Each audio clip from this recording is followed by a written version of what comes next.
ना उत्थे कोई हिंसा की, ना किसी पब्लिक प्रॉपर्टी नूं असीं डिस्ट्रॉय किया या उन्होंने नुकसान पहुँचाया, ना किसी बंदे नूं असीं मारिया कुटिया, ना साडे बंदे ते कोई इहो जी गल हुई भी कोई फट्टड़ हो गया होवे या साडे बंदे ते कोई किसी ने डंडे चलाए। हुण बड़ा जाबते च रह के असीं सारियां गल्लां कीतियां, कोई भै नहीं जाहो जलाल भी देखो असीं आपदा रोस आपदे हक लैण आए हैं ते सरकार नूं दिखा रहे हैं भी अज साडे हक सानू दिते जाण, इन्हां गल्लां ते गौर किया जावे। क्योंकि पिछले 6 महीनों तो जिस तरह का जो सरकार ने आपदा रवैया साडे तरफ दिखाया वो बहुत ही आपां कह लईए भी चंगा नहीं आ, वो साडी बार बार बेइज्जती करते रहे। हुण उत्थे 2 झंडे लाए गए, झंडा लाउण तो बाद निशान साहब ते किसानी दा झंडा ते पिछे साडा नैशनल फ्लैग लग्या।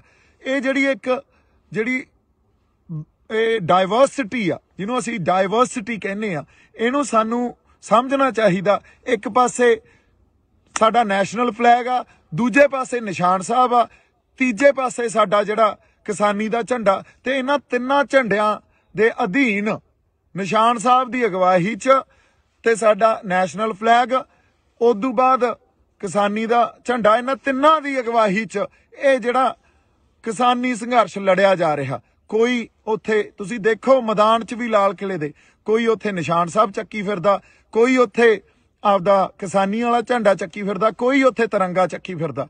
सो ये जिहड़ी वन सवन्नता ना, इनू रिस्पैक्ट दिओ, इनू एक्सैप्ट करो, इनू समझण दी कोशिश की जानी चाहिदी आ। ते जे तुसीं कहो भी ये गल करके मैं गदार हो गया, तो फिर उत्थे जिहड़े 3-5 लाख बंदे बैठे सी वो भी गदार हो गए, फिर तो सारे ही गदार हो गए। ये गल्लां नूं तुसीं एक बंदे ते थोप दोगे ते उस बंदे नूं तुसीं गदारी दा सर्टिफिकेट वंड दोगे। मैनूं लगदा तुहानूं शर्म आउणी चाहीदी है इहो जिहियां गल्लां करदे होए। जे किते साडी किसान लीडरशिप या हर बंदा उत्ते स्टैंड लै जांदा, खड़ जांदा, कहंदा देखो साडे किसानां ने की कर दिखाया, ते जे इन्हां किसानां दे हक ना देओगे ये किसान कुछ भी कर सकदे आ, किड्डा वड्डा प्रैशर पैना सी सरकार ते। पर नहीं, साडे बंदियां ने तां मैनूं गदारी दा सर्टिफिकेट वंडता। हुण तुसीं ये गल्लां नूं जदों समझदे ही नहीं हो, फिर तुसीं कह रहे हो भी असीं एक आ, किहड़ा एक आ? उदें दा मैं उदे रात नूं भी जिहड़ी स्पीच दित्ती, लाइव सैशन भी कीता, उहदे च भी यही गल कीती भी सांझे फैसले लो ते एका रखो। सांझा फैसला लओगे, संगत दी समझ दे हिसाब नाल फैसला लओगे, वो फैसला ठीक ही ठीक आ। पर यह गल कदे नहीं विचारी गई। उल्टा जदों संगत आप मुहारी हो के तुर पई तो उस वेले एक बंदे नूं लभ के उहनूं कसूरवार ठहरा के आके इहने किसानी संघर्ष नूं ढा लाया। बई किहड़ा ढा लाया दसो? 26 तरीक तो बाद जदों संगत फैसला करके आई होवे भी असीं दिल्ली दे अंदर जाके रोस मार्च करना, क्योंकि वो फैसला तुसीं ही दिता सी ते बाद च तुसीं बदल गए। संगत ने तां आपदा फैसला उहदे ते कर लिया सी भी हाँ असीं दिल्ली दे अंदर जाके रोस मार्च करना, ते उत्थे लखां लोक किसे एक बंदे दे कहने च नहीं हो सकते। जे कि लखां लोक मेरे कहने च मैं भड़काते, फिर थोड़े काहदे तुसीं काहदे लीडर रह गए? फिर तो सारा कैडर ही मेरा। किहो जिहियां तुसीं एक दिन पहलां ये कहने हो भी दीप सिद्धू दी कोई कॉन्ट्रीब्यूशन नहीं आ, दूजे दिन ये कहने हो दीप सिद्धू मगर ला के लै गया बंदियां नूं। मैनूं समझ नहीं आउंदी तुसीं गल्लां की कर रहे हो। हजे तक तुहानूं एके दी समझ नहीं आई, हजे तक तुसीं एक दूजे दीयां लत्तां खिच्चदे हो, हजे तक तुसीं तौहमतां लाई जांदे हो। दूजी गल, जदों ये गल करनी बड़ी जरूरी आ, मैनूं RSS दा BJP दा बंदा कह रहे हो, लाल किले ते निशान साहब ते किसानी दा झंडा कोई RSS दा BJP दा बंदा लाऊगा?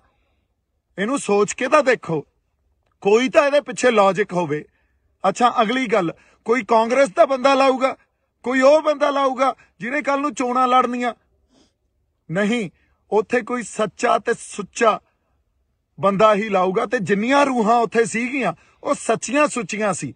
तुसीं एक बंदे नूं गदार कह के ते वो भी सारे गदार ही होए फिर तां जिहड़े उत्थे गए सी। किड्डी वड्डी तुसीं ये जिहड़ी आपां कह लईए भी थोड़ी बदनीति सामने आ रही है इस गल तो। किड्डी थोड़े अंदर दर्द ही नहीं है किसी गल लई। गल दी समझ मैनूं लगदा या तां तुसीं समझना नहीं चाहुंदे या समझदे होए भी नहीं समझ रहे भी एक बंदे ते कसूर उहदे ते थोपो। क्योंकि जिहड़े फैसले लए अज तक तुसीं वो फैसले आप मुहारे ते किसे ना किसे थोड़े अंदर एडी वड्डी ईरखा ਤੇ ਸਭ ਤੋਂ ਵੱਡੀ ਗੱਲ ਹੰਕਾਰ। ਇੰਨੇ ਹੰਕਾਰੇ ਫਿਰਦੇ ਹੋ ਵੀ ਕਿਸੇ ਦੀ ਗੱਲ ਹੀ ਨਹੀਂ ਸੁਣਦੇ। ਜੋ ਫੈਸਲਾ ਅਸੀਂ ਕਰਤਾ ਉਹੀ ਮੰਨਣਾ ਪਊਗਾ। ਆਹ ਭਾਸ਼ਾ ਤੁਹਾਡੀ। ਹੁਣ ਤੁਸੀਂ ਦੇਖੋ ਇਹ ਭਾਸ਼ਾ ਨਾਲ, ਇਹ ਤਾਂ ਸਰਕਾਰ ਦੀ ਭਾਸ਼ਾ ਹੁੰਦੀ ਆ, ਫਿਰ ਤੁਹਾਡੇ ਤੇ ਸਰਕਾਰ 'ਚ ਤਾਂ ਕੋਈ ਫਰਕ ਹੀ ਨਹੀਂ ਰਹਿ ਗਿਆ। ਇਹੀ ਗੱਲਾਂ ਸਰਕਾਰ ਕਰਦੀ ਆ, ਇਹੀ ਤੁਸੀਂ ਕਰੀ ਜਾਂਦੇ ਹੋ। ਜੇ ਐਂ ਚੱਲਦਾ ਰਿਹਾ ਤਾਂ ਕੋਈ ਵੀ ਨੌਜਵਾਨ ਬੰਦਾ ਕੱਲ ਨੂੰ ਉੱਠ ਕੇ ਆਪਦੇ ਲੋਕਾਂ ਲਈ ਜਜ਼ਬਾਤਾਂ ਦੇ ਆਧਾਰ ਤੇ ਨਹੀਂ ਲੜੂਗਾ। ਕੋਈ ਨਹੀਂ ਆਊਗਾ। ਤੁਸੀਂ ਤਾਂ ਅਗਲੇ ਨੂੰ ਖੁੱਡੇ ਲੈਣ ਵਾੜ ਦਿੰਦੇ ਹੋ, ਤੁਸੀਂ ਤਾਂ ਗਦਾਰੀ ਦਾ ਸਰਟੀਫਿਕੇਟ ਵੰਡ ਦਿੰਦੇ ਹੋ। ਫਿਰ ਕਿਹਨੇ ਲੜਨਾ ਆ ਕੇ? ਫਿਰ ਸਾਰਾ ਸਿਸਟਮ ਜੋ ਸਰਕਾਰਾਂ ਚਲਾਉਂਦੀਆਂ ਉਵੇਂ ਹੀ ਚੱਲੂਗਾ, ਤੇ ਜਾਂ ਤੁਹਾਡੇ ਹੱਥਾਂ 'ਚ ਆ ਜਾਂਦਾ ਤੁਸੀਂ ਚਲਾਉਣੇ ਉਵੇਂ ਹੀ ਚੱਲੂਗਾ। ਇੱਥੇ ਤਾਂ ਪਰਿਵਾਰਵਾਦ ਹੀ ਰਹੂ, ਜਾਂ ਜਿਹੜੇ ਲੀਡਰ ਬਣਦੇ ਆ, ਜਿਹੜੇ ਬਣੇ ਹੋਏ ਆਲਰੇਡੀ, ਉਹਨਾਂ ਦੇ ਗਾਂ ਬੱਚੇ ਲੀਡਰ ਬਣ ਜਾਂਦੇ ਆ। ਇੱਥੋਂ ਕੋਈ ਸਾਡੇ ਵਰਗਿਆਂ 'ਚ ਉੱਠ ਕੇ ਤਾਂ ਆਖੇ ਅਸੀਂ ਲੀਡਰ ਬਣ ਤਾਂ ਆਏ ਵੀ ਨਹੀਂ, ਪਰ ਸੱਚੀਆਂ ਤੇ ਸੁੱਚੀਆਂ ਗੱਲਾਂ ਵੀ ਨਹੀਂ ਕਰ ਸਕਦੇ। ਤੁਸੀਂ ਇਹ ਗੱਲ ਨੂੰ ਸਟੈਂਡ ਤਾਂ ਕੀ ਲੈਣਾ ਸੀ ਜੋ ਉਦੋਂ ਸਾਡੀ ਸੰਗਤ ਨੇ ਕਰ ਦਿਖਾਇਆ। ਉਲਟਾ ਤੁਸੀਂ ਇੱਕ ਬੰਦੇ ਨੂੰ ਲੱਭ ਕੇ ਉਹਦੇ ਉਲਟ ਹੋ ਗਏ, ਉਹਦੇ ਤੇ ਸਭ ਕੁਝ ਮੜਤਾ ਤੇ ਉਹਨੂੰ ਗਦਾਰ ਕਹਿਤਾ। ਉਹ ਭਲੇ ਲੋਕੋ, ਤੁਹਾਨੂੰ ਉਸ ਦਿਨ ਨੂੰ ਸੈਲੀਬ੍ਰੇਟ ਕਰਨਾ ਚਾਹੀਦਾ ਸੀ। ਜੇ 26 ਨਵੰਬਰ ਨੂੰ ਅਸੀਂ ਜਦੋਂ ਬੈਰੀਕੇਡ ਭੰਨੇ ਸੀ ਸ਼ੰਭੂ ਬਾਰਡਰ ਤੋਂ ਚੱਲ ਕੇ, ਉਦੋਂ ਸਰਕਾਰ ਜਗਾਈ ਸੀ ਨਾ, ਤਾਂ 26 ਜਨਵਰੀ ਨੂੰ ਵੀ ਅਸੀਂ ਸਰਕਾਰ ਜਗਾਈ ਸੀ। ਅੰਨੀ ਤੇ ਬੋਲੀਆਂ ਸਰਕਾਰਾਂ ਨੂੰ ਤੇ ਉਹ ਸਾਰੀਆਂ ਨੈਸ਼ਨਲ ਜਿਹੜੀਆਂ ਸਾਡੀਆਂ ਪੋਲੀਟੀਕਲ ਪਾਰਟੀ ਆ ਜਾਂ ਪੋਲੀਟੀਕਲ ਕਲਾਸ ਸਾਰੀ ਜਿਹੜੀ ਬੈਠੀ ਆ, ਉਹਨਾਂ ਦੇ ਅੱਖਾਂ ਤੇ ਕੰਨ ਖੋਲੇ ਸੀ ਅਸੀਂ ਉੱਤੇ। ਤੁਹਾਨੂੰ ਇਹਨਾਂ ਗੱਲਾਂ ਦੀ ਸਮਝ ਹੀ ਨਹੀਂ ਆ। ਤੁਹਾਨੂੰ ਸਟੈਂਡ ਲੈਣਾ ਚਾਹੀਦਾ ਸੀ। ਦੀਪ ਸਿੱਧੂ ਨੇ ਕਿਸੇ ਮੋਰਚੇ ਨੂੰ ਢਾਹ ਨਹੀਂ ਲਾਈ ਆ। ਦੀਪ ਸਿੱਧੂ ਕਦੇ ਵੀ, ਹੁਣ ਵੀ ਸਿੰਘੂ ਦੇ ਕੋਲੇ ਹੀ ਖੜੇ ਆ, ਹਜੇ ਵੀ ਨਹੀਂ ਭੱਜੇ। ਤੁਸੀਂ ਇੱਕ ਹੋਰ ਗੱਲ ਕੀਤੀ ਆ ਕਿ ਦੀਪ ਸਿੱਧੂ ਮੋਟਰਸਾਈਕਲ ਲੈ ਕੇ ਭੱਜ ਗਿਆ। ਮੈਂ ਟਰੈਕਟਰ ਤੇ ਬੈਠ ਕੇ ਉੱਥੋਂ ਲਾਈਵ ਕੀਤਾ। ਉਦੋਂ ਬਾਅਦ ਕੁਝ ਬੰਦੇ ਜਿਹੜੇ ਯੂਨੀਅਨ ਦੇ ਬੰਦੇ ਸੀ, ਫਿਰ ਕਿਸਾਨ ਯੂਨੀਅਨ ਦੇ, ਉਹਨਾਂ ਨੇ ਆ ਕੇ ਇਹ ਕਿਹਾ ਵੀ ਇਸ ਬੰਦੇ ਨੇ ਸਾਰੀ ਹਿੰਸਾ ਕੀਤੀ ਆ। ਕਿਹੜੀ ਹਿੰਸਾ ਕੀਤੀ ਆ? ਕੋਈ ਬੰਦਾ ਮਰਿਆ? ਕੋਈ ਫੱਟੜ ਹੋਇਆ? ਲਾਲ ਕਿਲੇ 'ਚ ਅਸੀਂ ਕਿਸੇ ਪ੍ਰਾਪਰਟੀ ਨੂੰ ਨੁਕਸਾਨ ਪਹੁੰਚਾਇਆ? ਜਾਂ ਕਿਸੇ ਉੱਥੇ ਜਿਹੜੇ ਸਾਡੀ ਪੁਲਿਸ ਸੀ, ਜਿਹੜੀ ਦਿੱਲੀ ਪੁਲਿਸ ਸੀ, ਉਹਨੂੰ ਨੁਕਸਾਨ ਪਹੁੰਚਾਇਆ? ਉਲਟਾ ਪੁਲਿਸ ਦੇ ਨਾਲ ਲੱਗ ਕੇ ਜਦੋਂ ਝੰਡੇ ਉੱਤੇ ਵਿਰੋਧ ਅਸੀਂ ਕਰਨ ਲਈ ਲਾਤੇ, ਉਹ ਪੁਲਿਸ ਦੇ ਨਾਲ, ਉਹ ਪੁਲਿਸ ਵਾਲੇ ਸਾਨੂੰ ਆ ਕੇ ਕਹਿੰਦੇ ਯਾਰ ਤੁਹਾਡੇ ਵਰਗੇ ਬੰਦੇ ਨਹੀਂ ਦੇਖੇ, ਕਿਸੇ ਨੇ ਕੁਛ ਨੁਕਸਾਨ ਨਹੀਂ ਪਹੁੰਚਾਇਆ। ਤੇ ਪੁਲਿਸ ਨੇ ਨਾਲ ਲੱਗ ਕੇ ਇਹ ਕਿਹਾ ਵੀ ਚਲੋ ਠੀਕ ਆ, ਤੁਸੀਂ ਜੋ ਕਰਨਾ ਕਰ ਲਓ, ਤੇ ਉਦੋਂ ਬਾਅਦ ਪਲੀਜ਼ ਇੱਥੋਂ ਚਲੇ ਜਾਇਓ। ਹੁਣ ਅਗਲੀ ਗੱਲ, ਮੋਟਰਸਾਈਕਲ ਲੈ ਕੇ ਭੱਜਿਆ। ਉਹ ਜਦੋਂ ਮੈਂ ਲਾਈਵ ਕੀਤਾ ਟਰੈਕਟਰ ਤੇ ਬਹਿ ਕੇ, ਕੁਝ ਬੰਦੇ ਕਿਸੇ ਖਾਸ ਕਿਸਾਨ ਯੂਨੀਅਨ ਦੇ ਜਿਹੜੇ ਸੀਗੇ, ਉਹਨਾਂ ਨੇ ਇਹ ਗੱਲ ਕਹੀ ਵੀ ਇਸ ਬੰਦੇ ਨੇ ਹਿੰਸਾ। ਕਿਹੜੀ ਹਿੰਸਾ ਭੜਕਾਈ ਆ? ਦੱਸੋ ਤਾਂ ਸਹੀ। ਕੋਈ ਬੰਦਾ ਮਰਿਆ ਹੋਵੇ, ਕਿਸੇ ਦੀਆਂ ਲੱਤਾਂ ਟੁੱਟੀਆਂ ਹੋਣ, ਕਿਸੇ ਦੇ ਮੋਢੇ, ਕਿਸੇ ਦੀਆਂ ਬਾਹਾਂ ਟੁੱਟੀਆਂ ਹੋਣ ਯਾਰ। ਸੋ ਐਨੀਵੇਜ਼ ਉਹਨਾਂ ਨੇ ਇਹ ਗੱਲ ਕੀਤੀ। ਹੋਰ 4-5 ਬੰਦੇ ਆ ਗਏ ਤੇ ਸਾਡੇ ਬੰਦਿਆਂ ਨੇ ਜਿਹੜੇ ਉੱਥੇ, ਕੁਝ ਮੈਨੂੰ ਤਾਂ ਜਾਣਦੇ ਵੀ ਨਹੀਂ, ਮੈਂ ਤਾਂ ਇਕੱਲਾ ਫਿਰਦਾ ਸੀ। ਜਦੋਂ ਲਾਲ ਕਿਲੇ ਤੋਂ ਉਹ ਅਸੀਂ ਦੋਨੇ ਝੰਡੇ ਉੱਤੇ ਲਾ ਕੇ ਥੱਲੇ ਆਏ ਆ, ਲੋਕਾਂ ਨੇ ਹੱਥਾਂ ਤੇ ਚੱਕ ਲਿਆ।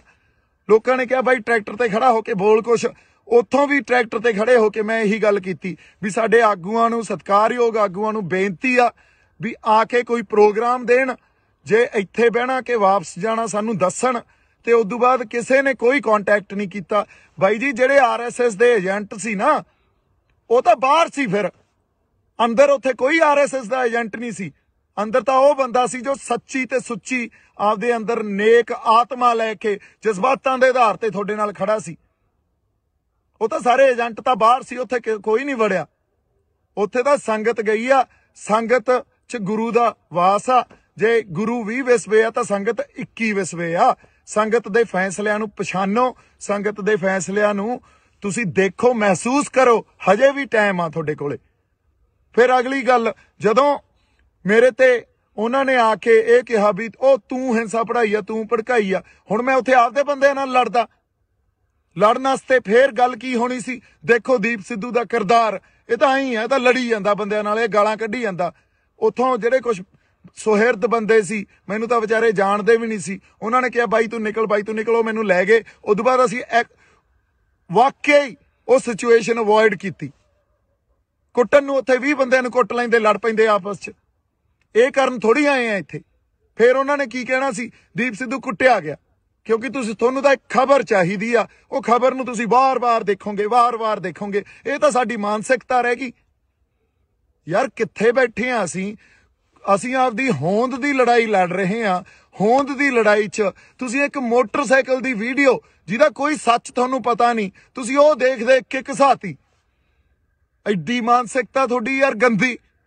ਹੁਣ ਮੈਂ ਕੀ ਗੱਲਾਂ ਕਰਾਂ ਤੁਹਾਡੇ ਨਾਲ? ਜੇ ਮੈਂ ਬਾਹਲੀਆਂ ਗੱਲਾਂ ਖੋਲੂੰਗਾ ਨਾ, ਹਜੇ ਤਾਂ ਬਹੁਤ ਗੱਲਾਂ ਖੋਲ ਸਕਦਾ ਮੈਂ, ਬੜੀਆਂ ਗੱਲਾਂ ਖੋਲੀਆਂ ਜਾ ਸਕਦੀਆਂ, ਪਰ ਹਜੇ ਟਾਈਮ ਨਹੀਂ ਆ, ਹਜੇ ਬਹੁਤ ਗੱਲਾਂ ਨੂੰ ਪੀਣਾ ਪਊਗਾ। ਪਰ ਮੈਂ ਸੱਚ ਨੂੰ ਸਾਹਮਣੇ ਲਿਆ ਕੇ ਤੁਹਾਡੇ ਰੱਖੂੰਗਾ, ਦਲੀਲ ਰੱਖੂੰਗਾ, ਇੱਕ ਇੱਕ ਗੱਲ ਦੀ ਦਲੀਲ ਦੇਵਾਂਗਾ ਤੁਹਾਨੂੰ। ਤੁਸੀਂ ਯਾਰ ਸਮਝੀ ਕੀ ਬੈਠੇ ਹੋ ਆਪਦੇ ਆਪ ਨੂੰ? ਇੱਥੇ ਜਾਣ ਤਲੀ ਤੇ ਰੱਖ ਕੇ ਸਿਰ ਧੜ ਦੀ ਬਾਜੀ ਲਾਈ ਹੋਈ ਆ। ਜਿਹੜੇ ਬੰਦੇ ਨਾਲ ਕੋਈ ਨਹੀਂ ਬੋਲਿਆ ਹਜੇ ਤੱਕ, ਕੋਈ ਨਹੀਂ ਖੜਿਆ, ਗਦਾਰੀ ਦੇ ਸਰਟੀਫਿਕੇਟ ਵੰਡਤੇ ਤੁਸੀਂ। ਭਾਈ ਜੀ ਕੋਈ ਤੁਹਾਡੇ ਲਈ ਪੈਦਾ ਨਹੀਂ ਹੋਊਗਾ, ਕੋਈ ਤੁਹਾਡਾ ਆ ਕੇ ਇਹ ਨਹੀਂ ਕਹੂਗਾ ਵੀ ਮੈਂ ਤੁਹਾਡੇ ਲਈ ਲੜਦਾ ਯਾਰ, ਤੁਹਾਡੇ ਹੱਕਾਂ ਖਾਤਰ ਲੜਦਾ। ਬਦਲੋ, ਹਜੇ ਵੀ ਬਦਲ ਦਿਓ ਆਪਦੀ ਮਾਨਸਿਕਤਾ ਨੂੰ ਤੇ ਸਾਡੇ ਢੰਗ ਬਦਲੋ। ਜੇ ਨਹੀਂ ਬਦਲੇ ਤਾਂ ਪਛਤਾਓਗੇ। ਮੈਂ ਹੁਣ ਐਨੀਵੇਜ਼ ਬਹਾਅ 'ਚ ਬਹਿ ਜਾਨਾ, ਜਜ਼ਬਾਤਾਂ ਦੇ ਬਹਾਅ 'ਚ ਬਹਿ ਜਾਨਾ। ਆਪਾਂ ਉਹਦੇ ਰਾਤ ਨੂੰ ਜਿਹੜੇ ਸਟੇਜ ਤੇ ਬੰਦੇ 25 ਤਰੀਕ ਦੀ ਰਾਤ ਨੂੰ ਸਟੇਜ ਤੇ ਮੌਜੂਦ ਸੀ ਨਾ, ਉਹਨਾਂ ਨੂੰ ਪੁੱਛਿਓ, ਉਹਨਾਂ ਨੂੰ ਦੀਪ ਸਿੱਧੂ ਦਾ ਕਿਰਦਾਰ ਪੁੱਛਿਓ। ਦੀਪ ਸਿੱਧੂ ਦਾ ਕਿਰਦਾਰ, ਸਰਕਾਰ ਤਾਂ ਅੱਜ ਮੇਰੇ ਪਿੱਛੇ, ਮੈਂ ਤੁਹਾਨੂੰ ਇੱਕ ਗੱਲ ਦੱਸ ਦਿੰਨਾ, ਸਰਕਾਰ ਨੇ ਮੇਰੇ ਪਿੱਛੇ ਬੰਦੇ ਲਾ ਦੇਣੇ ਆ ਵੀ ਕਿਸੇ ਵੀ ਢੰਗ 'ਚ ਇਹਨੂੰ ਮਾਰੋ।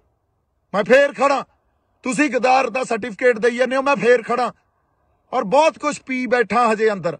ਜੇ ਮੈਂ ਕਿਤੇ ਪਰਤਾਂ ਫਰੋਲਣ ਤੇ ਆ ਗਿਆ ਨਾ, ਤੇ ਇਹ ਸਾਰਾ ਕੁਝ ਖੋਲਣ ਤੇ ਆ ਗਿਆ, ਜਿਹੜੇ ਗੁੱਜੇ ਭੇਦ ਹੁੰਦੇ ਆ, ਤਾਂ ਇੱਥੇ ਭੱਜਿਆਂ ਨੂੰ ਰਾਹ ਨਹੀਂ ਮਿਲਣੇ।